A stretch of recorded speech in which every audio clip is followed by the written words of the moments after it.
রাগ করবেন না, আমি একদিন জলসা করে নেমেছি, গভীর রাত, তখনই 12:30 একটা বাজে। আমার এক বন্ধু, একসঙ্গেই পড়তাম, ও কলেজের প্রফেসর। হঠাৎ দেখি বন্ধু আমাকে ফোন করেছে, তো দেখি প্রফেসরের ফোন। বন্ধু, হ্যালো, আসসালামু আলাইকুম। ওয়ালাইকুম আসসালাম। কি বন্ধু, কি খবর? তো আমাকে বলছে, ভাই রে ঘুম হয়নি। বললাম কেন, তুই কোথায়?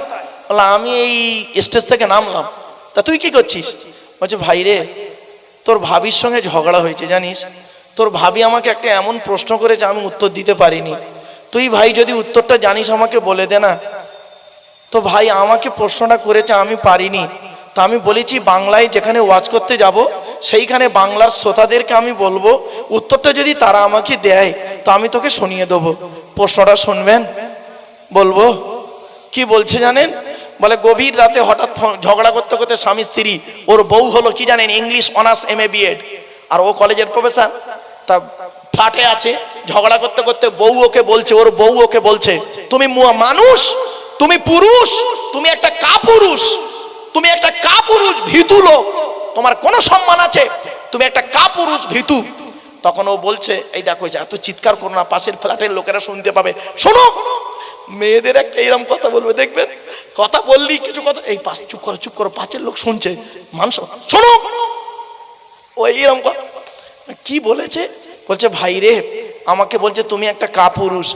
আচ্ছা আমি বললাম দেখো আমি একটা কলেজের প্রফেসর, আমি কাপুরুষ? আচ্ছা আমাকে কাপুরুষ তুমি কোন দিক থেকে বললে বলো? কি বলছে এবার শুনুন। তুমি আমার বাড়িতে গিয়েছো বিয়ে করতে আমাকে 150 জন লোক নিয়ে, আর আমি তোমার বাড়ি এসছি একা। বুঝতে পারেননি? বুঝতে পারেননি? তুমি আমার বাড়ি গিয়েছো আমাকে আনতে 150 জন লোক নিয়ে, আর আমি তোমার বাড়ি এসেছি কজন? একা এসেছি। তা কাপুরুষকে তুমি? কাপুরুষ নয়? বলে ভাই উত্তরটা আমি পারিনি। তা ভাই আমিও পারিনি, আপনাদের জানা থাকলে আমার বলে দেবেন, হুজুরকে বলবেন, হুজুর আমার ফোনে বলে দেবে। এই হলো নারী। আমার বাপেরা, নারীদের সম্পর্কে রাসূল বহু হাদিস বলেছেন। আমার মা বোনরা, অনুরোধ করে বলি, এখন মা বোনেদের বিরুদ্ধে বলছি তো তাই আপনারা খুব আনন্দ পাচ্ছেন, কিন্তু মা বোনেদের পক্ষে যত হাদিস রয়েছে, কোরআনের আয়াত রয়েছে, কোরআনের সূরা নিসা, নারীদের সম্পর্কে একটা সূরা নাজিল করে দিয়েছে আল্লাহ। সূরাটার নাম সূরা নিসা, নারীদের আলোচনা তাতে রয়েছে। সূরা নূর, নারীদের আলোচনা আছে। সূরা আহজাব, নারীদের আলোচনা আছে। ইসলামে নারীর সম্মান বহু দেওয়া হয়েছে। আমরা আপনাদেরকে বলিনি, আপনারা জানেননি, আপনারা মনে করছেন নারী মানি পর্দা করে ঘরের ভেতরে বসে থাকতে হবে। তবে এখনকার যে বোরকা, ওই বোরকা পর্দার বোরকা নয়, ওটা এখন বোরকাটাকে ফ্যাশন করে ফেলেছে, ঠিক না বেঠিক? ঈদের দিনে আমি ম্যাক্সিমাম থানার ওসিকে ফোনের মাধ্যমে, ঈদের আগের দিন যারা আমাকে ওই ঈদ মোবারক পাঠায়, আমি তাদেরকে SMS এ লিখি, মুসলিম ছেলেদেরকে খালি মাথায় দেখলি আপনারা কেস দেবেন, এটা আমি খুশি হব। আপনি ভাবছেন আমি মুসলিম বিরোধী? না, এই ঈদে মুসলমানের ছেলেরা করেছে কি বেশিরভাগ, ঈদের দিনে মোটরসাইকেল নিয়ে এত বাজেভাবে চালিয়ে অ্যাক্সিডেন্টে মরে গেছে। আরে আমার এলাকায় 4 জন ঈদের দিনে, একদম দুটো ছেলে, দুজন, আর চুল টুলছে কেমন করে কাটে জানেন তো? ঈদের দিনে নতুন জামা কাপড় পরে স্পিডে চালে, দুজনে ধাক্কা মারে, 4টি স্পট সঙ্গে সঙ্গে। কেন এত উচ্ছৃঙ্খল কেন? তুমি ঈদ দেখাচ্ছ, ওটাই তুমি ভাবছো কি আমি আল্লাহকে দেখাচ্ছি, এটা ওর নাম খুশি নয়। ওই তো হয়ে গেল। ম্যাক্সিমাম দেখবেন, আরো যদি একটা মেয়ে পেছনে বসে হাই হাই, তাহলে ও যুবকেরা ধরা যাবে না, ও মনে হয় সেই চন্দ্রজাহানে চলে গেছে। খবরদার নয় যুবক বন্ধু, ফিরে এসো, ফিরে এসো, ফিরে এসো। চলুন একবার দরুদ শরীফ, আল্লাহুম্মা সাল্লি আলা মাওলানা মুহাম্মদ ওয়া আলা আলি সাইয়্যিদিনা মাওলানা মুহাম্মদ। আমার বাপেরা, এবার আসছি কয়েকটা কথা আপনাদের কাছে বলবো। বাপ, দেখতে দেখতে বেশ অনেকক্ষণ বকেই ফেলেছি। তো যাই হোক, এমন একটা টাইমে উঠেছি, তো এই টাইমটা না খুব বিভিন্ন অ্যাঙ্গেল থেকে আমার কপাল খুব ভালো যে আপনারা বসে আছেন। বাপ, চলে যাননি, আমার খুব খুব কপাল ভালো। কেন জানেন, অনেক সময় কি হয়, রাত 1টা-1:30টার সময় লোক বেশি থাকতে চায় না। আবার যখন আখেরি বক্তা ওঠেন তখন আল্লাহর ফেরেশতারা, আল্লাহর সমস্ত নেক বান্দারা, মকবুল মঞ্জুর বান্দারা কবর থেকে উঠে আসে কি চৌথা আসমান থেকে আসে জানি না। বাপরে বাপ, কিভাবে যে ভর্তি হয়ে যাবে আপনি ভাবতে পারবেন না। দাঁড়ান, আর ঘন্টাখানেক পরে কি লোক হয়েছে, আর 1.5 ঘন্টা পরে দেখবেন লোক কারে বলে, আমার বাবা কোথায় যা থাকবে, আল্লাহ কবুল করে নোক। যাই হোক বাবা, আমি অনুরোধ করছি আপনাদেরকে কোরআন মোতাবেক জীবনযাপন করুন। চলুন এবার একটা একটা করে আপনাদেরকে বলি, টু দি পয়েন্টের উপরে। আমি আপনাদেরকে আল্লাহর পরিচয় দিয়েছি, নবীর পরিচয় দিয়েছি, সাথে সাথে আপনার পরিচয় দিয়েছি কিসের, কোরআনের পরিচয় দিয়েছি। কোরআনের ভিতরে সবকিছু আছে, কটা আলোচনা করব। ভেবেছিলাম একটা ছোট্ট সূরার সংক্ষিপ্ত আলোচনা আপনাদের কাছে করব। ইহুদিদের সম্পর্কে একটা কথা আপনাদেরকে বলে যাচ্ছি, রাগ করবেন না কেউ। আচ্ছা, বর্তমানে ইহুদিদের সংখ্যা বেশি না মুসলমানদের সংখ্যা বেশি? জোরে বলুন। মুসলমানদের সংখ্যা বেশি, ইহুদিদের সংখ্যা খুবই কম, খুবই কম ইহুদিদের সংখ্যা। ওই ইসরায়েলে ইহুদি আর সারা পৃথিবীতে অল্প অল্প অল্প অল্প করে রয়েছে। খ্রিস্টানদের সংখ্যা বলিনি, ইহুদিদের সংখ্যা বলছি, নাসারাদের কথা বলিনি। ইহুদি জাতি, ওরা খুব অত্যাচারী জাতি এবং খুব প্রত্যেক ম্যাক্সিমাম নবীদেরকে ওরা কি করেছে, শহীদ করেছে, নবীদের সঙ্গে খারাপ আচরণ করেছে, মানে এত নিকৃষ্ট। চলো, তো বর্তমান পৃথিবীতে ইহুদিদের সংখ্যা খুবই কম আর মুসলমানদের সংখ্যা অনেক বেশি। তো বর্তমানে সমীক্ষা কি বলছে, বর্তমানে মার খাচ্ছে কারা বেশি? বলুন বলুন। মুসলমান। কেন? যুক্তি কি বলে? যারা সংখ্যায় বেশি হয় তারা মার খায় না মারে, তাহলে মার খাচ্ছেন কেন? আপনাদের তো সব ছিল, আপনাদের নবী ছিল, কোরআন ছিল, সব ছিল। তো আপনাদের কোরআন নিয়ে তো ইহুদিরা গবেষণা করে অনেক কিছু বের করলো, তা আপনারা পারলেন না কেন? কারণ কি জানেন, টেকনিক্যালি একটু প্রবলেম।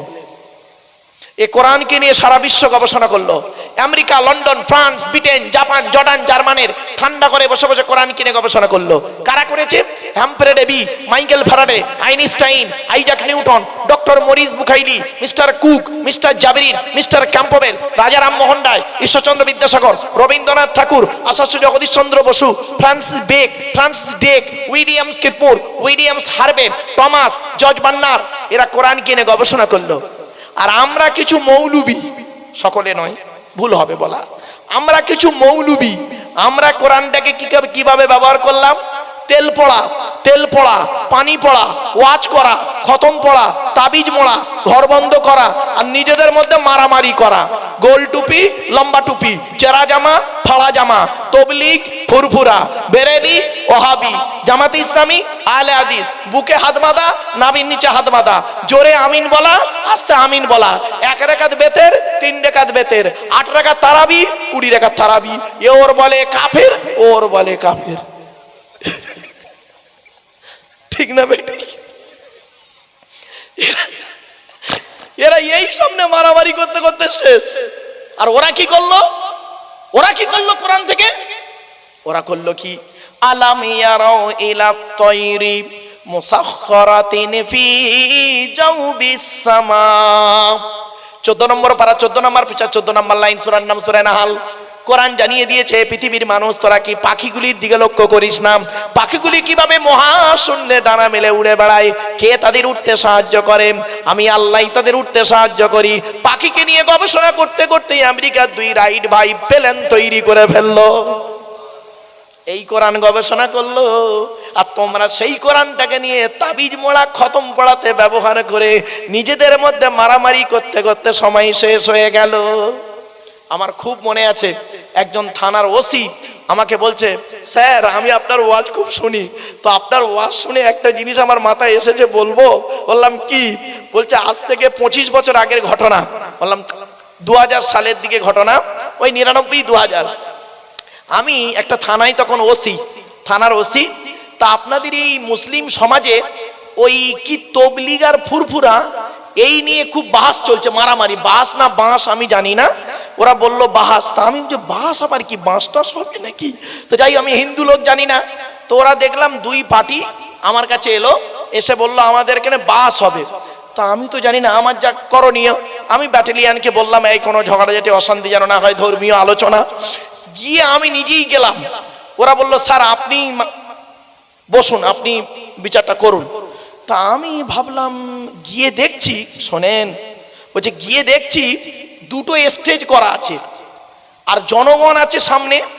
এদিকে আছি, দেখতে পাচ্ছি বলে মোটা মোটা এরকম বড় বড় বই এনেছে একদল, অনেক উঁচু বই করা আছে, আর বয়স্ক কিছু লোক বসে আছে। আর এই দিকে মাইক আছে, স্টেজ আছে, এরা ওরকম মোটা মোটা বই নিয়ে এসছে আর কিছু বয়স্ক লোক বসে আছে। আর সামনে দেখি ওরা কিছু জনগণ, বেশ জনগণ এসছে। তো কি হবে বাহাস। তা আমি বিচারক, তা আমি কিসের বিচার, বলছি কিয়াম না কি কাম আমি জানি না ভাই, ওই কি কিয়াম, আমি তো কিয়াম নিয়ে হচ্ছে, আমি তো বুঝতেই পারছি না কিয়ামটা কি। তখন কি বলবো, এদের দিকে তাকাই মনে হয় এরা যা বলে ঠিক, আবার এদের দিকে তাকাই এরা মনে হয় যা বলে ঠিক। লাস্টে আমি একটা হিন্দু মানুষ, আমি কি করব, লাস্টে আমি তখন এদিক ওদিক চাইছি, কিছু বলতেও পারছি না। লাস্টে এই তো ঝামেলায় পড়ে গেছি। তারপরে দেখি নিজেদের মধ্যেই ওই জনগণ দেখি একে অপরের মধ্যে মারামারি লেগে গেল। তখন আমি করলাম কি, আমার ব্যাটালিয়ানকে বললাম ঘাতারি পিটিয়ে দাও। তো পিটিয়ে দিল, এরা সব সরে সরে গেল।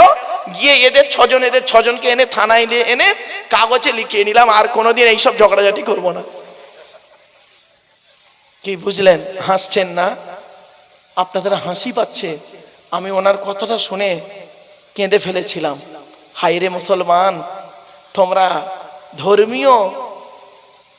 ধর্মীয় আলোচনার বিচারক বানিয়েছো একজন থানার ওসিকে। তোমরা কি ব্যক্তি এখানে বোঝা গেল? কিছু বুঝতে পারছেন বাবা? আপনাদের শুনতে হাসি লেগেছে।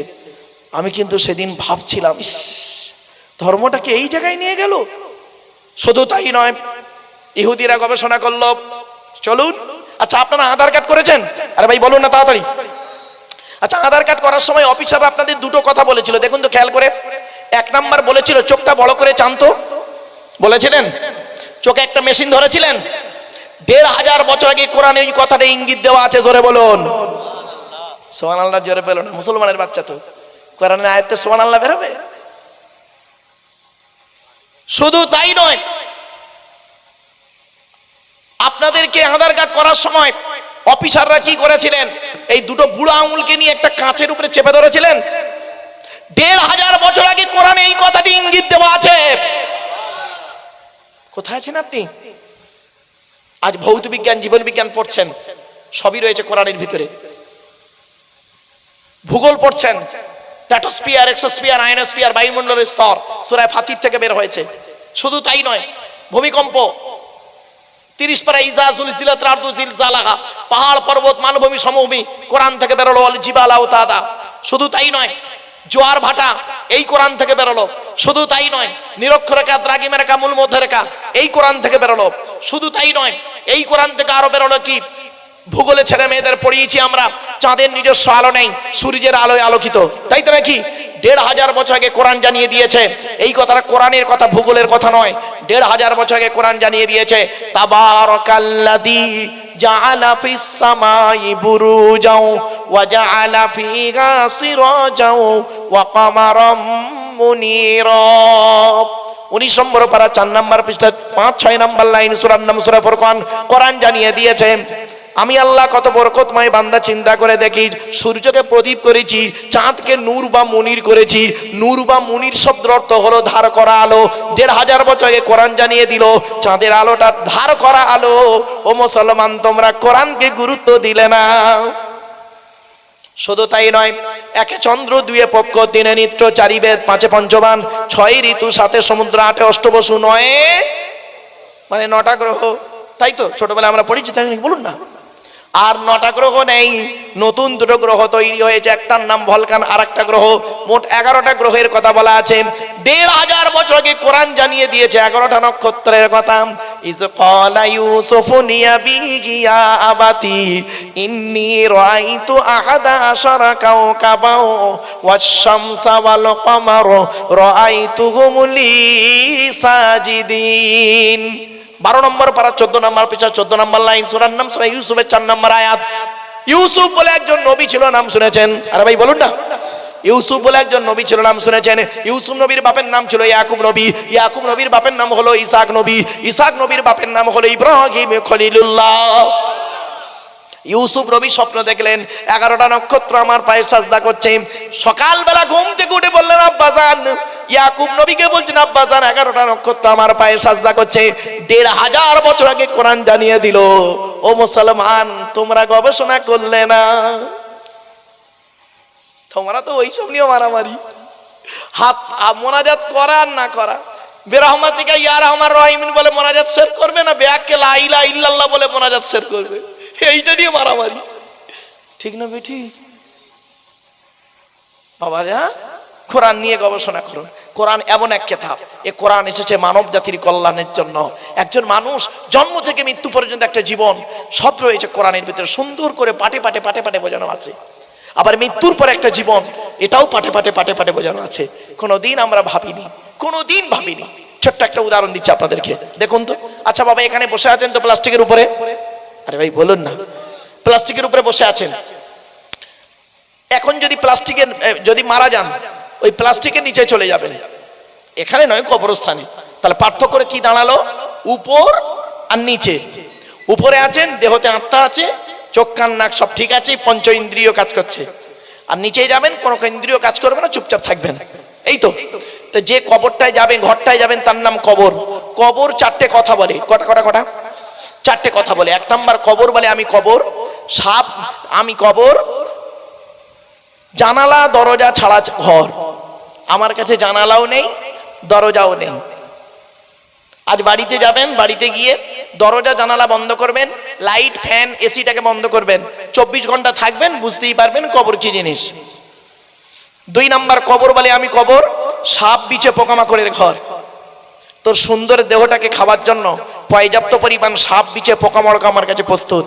এমন দেহ পৃথিবীতে করে আয় যেন সাপ বিছে পোকামাকড় খাওয়া তো দূরের কথা, তো ধারে কাছে যেন না যেতে পারে। এজন্য কয়েক কটা দেহ মাটিতে পচে না। শুনে নিন, তার আগেই কথা বলে নিন। মানব দেহ, আপনাদের এলাকায় যখন কোনো মানুষ মারা যায়, মুসলমান মারা গেলে আপনারা কি করেন? গোসল দিয়ে, কাপড় পরিয়ে, জানাজা পরিয়ে, মাটি দিয়ে চলে আসেন, তাই তো নাকি? হ্যাঁ, 20 দিন পরে কোনোদিন কবরটা একটু খুলে দেখেছেন কেমন আছে? দেখেছেন কি? একবার দেখবেন, ধারণা পাল্টে যাবে। কি হয় শোনো, মানুষকে মাটি দিয়ে আসার পর 72 ঘন্টা পার হয়ে গেলে মানব দেহের সর্বপ্রথম যে অঙ্গটা পচন ধরে, তার নাম হলো নাক। কি বললাম? নাক। এই জন্য মানব দেহ যখন গরম হয়, সর্বপ্রথম ঘামে কোনটা? নাক। শুনে নিন, তারপরে 6 থেকে 8 দিন মানে 6 থেকে 8 দিনের মধ্যে মাথার চুলগুলো, গায়ের লোমগুলো, হাতের নখগুলো খসে খসে পড়ে যায়। 10 থেকে 12 দিন পর ব্রেনটা পচে গিয়ে নাক দিয়ে, কান দিয়ে, গাল দিয়ে গলাতে থাকে। 18 থেকে 20 দিন পর পেটটা ফেটে যায়, পোকায় তৈরি হয়। 2 মাস পর সমস্ত চামড়া মাংস পোকায় খেয়ে নেয়, ফ্রেমটা পড়ে থাকে। 6 মাস পর দেহের কয়েক কটা হাড় মাটিতে খেয়ে নেয়। এই সব হাড় খেয়ে নেয়, কয়েক কটা হাড় ছাড়া। কোথায় গেল ও সুন্দরী নারীরা, বনপুরার সুন্দরী নারীরা, ও সুন্দর যুবকেরা, কোথায় গেল তোমার দেহ? মনে রেখো, মাটির দেহ মাটি হবে, পুড়ে হবে ছাই। এ দেহ পচা দেহ, গরব কিসের ভাই? আল্লাহ রাব্বুল আলামিন বলে, বান্দা শোন, তো দেহের মধ্যে 4টে জিনিস দিয়েছি গুরুত্বপূর্ণ। 1 নাম্বার হলো ব্রেন। এই 4টে জিনিসকে যত্ন করবেন বাড়িতে গিয়ে আজকে। 1 নাম্বার হলো ব্রেন। আল্লাহ বলেন তোর ব্রেন দিয়েছি, খুব মূল্যবান সম্পদ, এটাকে তুই ভালো চিন্তা করবি, লোকের গোঁজা মারা চিন্তা করিসনি। আর আমরা ব্রেন নিয়ে লোকের গোঁজা মারতেছি, খালি ভালো চিন্তা আর করিনি আমাদের ব্রেনে। 2 নাম্বার আল্লাহ বলছেন ওই ব্রেনটা দিয়েছি, যত্ন করবি, উল্টো পাল্টা টেনশন করিস না। বইয়ের টেনশন করিস, তোর বউ তোর আপন, বোকা কথা করে, তোর বাপ তোর আপন, তোর মা তোর আপন, তোর ছেলে মেয়ে তোর আপন, সব যেটা স্বার্থের উপরেই চলবে। তুই মরে যাবার পর কি করবে জানিস? তোকে আদর করে রেখে দেবে না, পচে গন্ধ বেরোবে বলে সেই ভয়েতে সব কবরে ঢুকিয়ে দেবে। ঠিক না বেটি? অতএব তোর আপন বলে কেউ নেই, আমি আল্লাহ নবী ছাড়া তোর কেউ আপন নেই। একা এসেছি, একাই যাবি। অতএব পৃথিবীর একটা নিয়ম করেছি, স্বামী স্ত্রী ছেলে মেয়ে দায়িত্ব পালন করার দায়িত্ব পালন করে তুই তোর আমল নামা গুছিয়ে কবরে ঢোক। শুনে নিন, 1 নাম্বার হলো ব্রেন, 2 নাম্বার হলো হার্ট। আল্লাহ বলছেন তোর হাড় দিয়েছি, হাড়টাকে একটু যত্ন কর, এটা ব্লক না হয়ে যায়। 3 নাম্বার হলো লিভার। লিভারটাকে যত্ন করবেন, লিভার যদি খারাপ হয়ে যায় সব শেষ। এজন্য লিভারের জন্য আল্লাহ দুটো খাবার পৃথিবীতে তৈরি করেছে, 1 নাম্বার পেঁপে, 2 নাম্বার বাতাবি লেবু, 4 নাম্বার অঙ্গ হলো কিডনি। আল্লাহ বলছেন দুটো দিয়েছি রে, একটা যদি বাই চান্স খারাপ হয়ে যায় আর একটা দিয়ে কাজ চালিয়ে নিবি, আর দুটোই যদি খারাপ হয়ে যায় তাহলে বাঁচার আশা ছেড়ে দিবি, ডায়ালিসিস করতে করতে মাল শেষ। কিছু বুঝতে পারছেন আমার কথা? এরপরে আল্লাহ বলে বান্দা তোর দেহের মধ্যে আমি 9টা ছিদ্র দিয়েছি। কটা? আমাদের দেহের মধ্যে 9টা ছিদ্র দিয়েছে। 9টা ছিদ্র কি? 2 চোখ, 2 নাক, 2 কান, 1টা গাল, 7টা সামনে পেছনে। এই 9টা ছিদ্রের যে কোনো একটা ছিদ্রের মাধ্যমে ফেরেশতার দ্বারা আল্লাহ আত্মা বের করে নেয়। আপনাদের এলাকায় কত মানুষ মরে গেছে দেখবেন, কি নারী কি পুরুষ, লোকটা মরে গেছে গিয়ে দেখবেন চোখটা চেয়ে আছে, লোকটা মরে গেছে গিয়ে দেখবেন পেশাব ফিরে ফেলেছে, বুঝে নেবেন আত্মা আল্লাহ ওর পেশাবের রাস্তা দিয়ে বের করে নেছে। লোকটা মরে গেছে পায়খানা ফিরে ফেলেছে, বুঝে নেবেন আল্লাহ ওর আত্মাটা পায়খানা রাস্তা দিয়ে বের করেছে। লোকটা মরে গেছে গিয়ে দেখবেন গালটা হাঁ করে আছে। লোকটা মরে গেছে দেখবেন ঘাটটা বেঁকে আছে, হাতটা খিচে আছে। আবার দেখবেন লোকটা মরে গেছে দেখলে মনে হবে ঘুমিয়ে আছে। কিভাবে মরতে চান? ঈমান নিয়ে যদি কবরে যেতে চান তাহলে কোরআন হাদিসের কথাগুলো শুনে আমল করে বাড়ি যান। চলুন এরপরে আসছি, মানব দেহ যখন মাটিতে রাখার পরে সব শেষ হয়ে গেল। 2 নাম্বার, কয়েক কটা দেহ মাটি খায় না, পচে না, টাটকা থাকে। 1 নাম্বার হলো নবীদের দেহ মোবারক মাটি খেতে পারে না, টাটকা থাকে, জোরে বলুন। 2 নাম্বার হলো শহীদানদের দেহ মোবারক মাটি খেতে পারে না, টাটকা থাকে, জোরে বলুন। যারা আল্লাহ রাস্তায় নিজের জীবনকে বিলিয়ে দিয়েছে তাদেরকে খবরদার মৃত বলবেন না। লা তাকুলু লিমান ইউকতালু ফি সাবিলিল্লাহি আমওয়াত বাল আহইয়াউ ওয়ালাকিন লা তাশউরুন। আল্লাহ বলেন যারা আল্লাহ রাস্তায় নিজের জীবনকে বিলিয়ে দিয়েছে তাদেরকে মৃত বলো না, বরং তারা জীবিত, তোমরা তো অনুভব করতে পারো না। তারা কবরে কি খায়? কোরআন বলছে লা তাহসাবান্নাল্লাযীনা কুতিলু ফি সাবিলিল্লাহি আমওয়াতা বাল আহইয়াউ ইনদা রাব্বিকুম ইরযাকুন।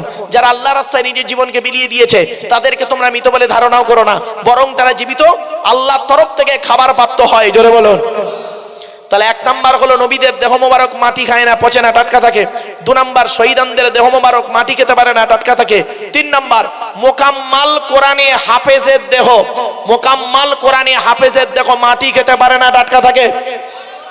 এজন্য আপনাদেরকে আমি অনুরোধ করে বলছি, বাবা আমার মা বোনদের বলি, মায়েরা বোনেরা, আল্লাহ যদি একটা সন্তান দেয় ওই সন্তানকে কোরআনে হাফেজ করবেন। হাফেজের মর্যাদা এত বেশি, আপনারা অনেকে জানেন না তাই করেন না। এরপরে আসছি 4 নাম্বার, হাক্কানি আলেমের দেহ মাটি খেতে পারে না, টাটকা থাকে। 5 নাম্বার মুয়াজ্জিনের দেহ 12 বছর যদি কেউ নিঃস্বার্থভাবে আযান দেয় ওই দেহ কোনোদিন মাটিতে পচে না, টাটকা থাকে, জোরে বলুন। তাহলে আমরা তো এই 5টা একটাও তো হতে পারিনি, সব বেকার হয়ে গেলাম না? কিন্তু না, 6 নাম্বারে একটা লাইন আছে, ওই দেখো মাটি খেতে পারে না, টাটকা থাকে। হালাল খানেওয়ালা মানুষের দেখো মোবারক মাটি খেতে পারে না। হারাম খানেওয়ালা দেহ কোনোদিনই জান্নাতে যাবে না। এজন্য আপনাদেরকে আমি হাতে ধরে বলে যাচ্ছি, সুদ খাওয়া, মদ খাওয়া, ঘুষ খাওয়া, বিয়ের পণ নেওয়া, পাপ জিনিস থেকে, হারাম খাবার খাওয়া থেকে জিভটাকে ঠিক করুন। বাজে ভাষা বলা থেকে জিভটাকে ঠিক করুন। পরনিন্দা পরচর্চা করা থেকে জিভটাকে ঠিক করুন। লজ্জাস্থানকে হেফাজত করুন। অনুরোধ করে কথাগুলো বলে গেলাম, বাপ বাস্তববাদী কিছু কথা আপনাদেরকে বলে গেলাম, মাথায় একটু ঢুকিয়ে নিন। শুধু তাই নয়, আর একটু এগিয়ে যাচ্ছি। হালাল খানেওয়ালা মানুষের দেহ মোবারক মাটি খেতে পারে না। খবরদার মনে রাখবেন, হারামের বিরানি ভাতের থেকে হালালের ডাল ভাতটাই ভালো, ঠিক না বেঠিক? এজন্য আপনাদের হাতে ধরে বলে যাচ্ছি, আপনারা আসুন একটু নবীর সামনে দাঁড়িয়ে সালাত ও সালাম পাঠ করবো। ইয়া নবী সালামু আলাইকা।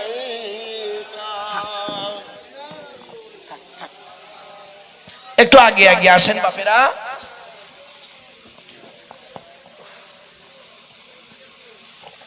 একটু আগে আসেন বাপেরা।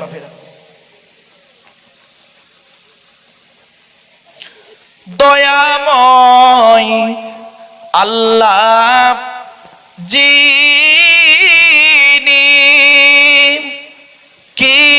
নিয়ামত পাঠালেন করিতে আল্লাহ রদিদার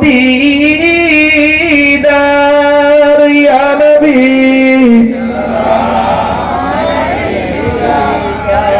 ইয়া রাসূল সালামুন